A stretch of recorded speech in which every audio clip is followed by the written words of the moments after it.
السلام عليكم، ازيكم يا جماعة؟ عاملين ايه؟ يا رب دايما تكونوا بخير. النهاردة هعمل معاكم الفراخ بالبصل المكرمل، تحفة جدا. اتمنى تجربوها وتقولوا لي ايه رأيكم في الكومنتات، هتعجبكم جدا. ويلا بينا نسمي الله ونصلي على الرسول عليه افضل الصلاة والسلام ونشوف وصفتنا عبارة عن ايه.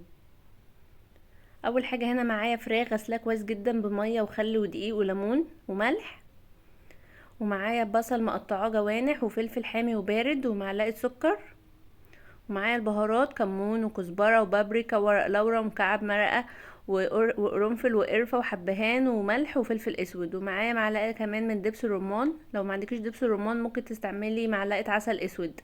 تستغنوش عن الخطوة دي، بتخلي فراخ طعمها حلو جدا، يعني بتفرق في الطعم. وهنا جيت على النار حطيت سمنة، ولما السمنة سخنت شوية نزلت عليها بمعلقة السكر هكرملها. مش عايزاه يكرمل جامد، يعني يدوب يكرمل كده لون بسيط عشان ما يمررش معاكي. وبعد ما اتكرمل حطيت بقى البصل والفلفل الحامي والبارد وقلبته كويس جدا عشان يدبل كده ويبقى حلو. قعدت اقلب كلهم كده مع بعض، وحطيت كمان مكعب مرقة الدجاج، بتخلي طعمها حلو قوي.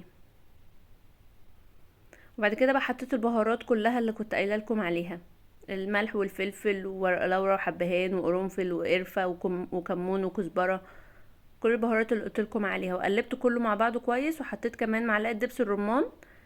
وزي ما قلت لك لو ما عندكيش دبس رمان ممكن تحطي معلقه عسل اسود. وقلبت كله كده مع بعضه، والبصل كده كرمل وبقى حلو جدا.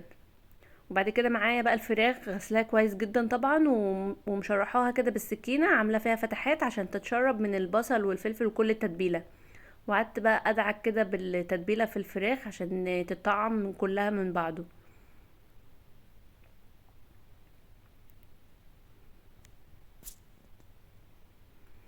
وغلفت كل الفراخ كده زي ما انتوا شايفين بالتتبيله. وهحط بقى عليها كوبايه شوربه. طبعا لو ما عندكيش شوربه ممكن تحطي كوبايه ميه سخنه وعليها مكعب مرقه دجاج. وحطيت كوبايه شوربه، وهحطها بقى على النار واغطيها واسيبها كده تستوي 3/4 سوا. وبعد ما استوت نقلتهم بقى في صينيه وغطيتهم بفويل، وهحطها بقى في الفرن لحد ما تستوي. وهنا كانت طلعت من الفرن واستوت. معايا بقى كاتشب، ودهنت الفراخ بالكاتشب كويس عشان ياخد لون ويتحمر.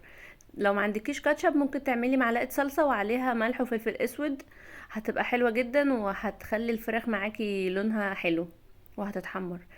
وبعد ما استوت طبعا هشغل الشوايه عليها. بصوا شايفين البصل مكرمل وتحفه جدا، اتمنى تجربوها. وهنا كانت اخدت لون بقى من الشوايه من فوق، بجد جميله جدا. وصفه النهارده تحفه وجميله جدا، اتمنى تعجبكم وتقولي لي رايكم. ما تنسيش بقى في اللايك والسبسكرايب، ومع السلامه.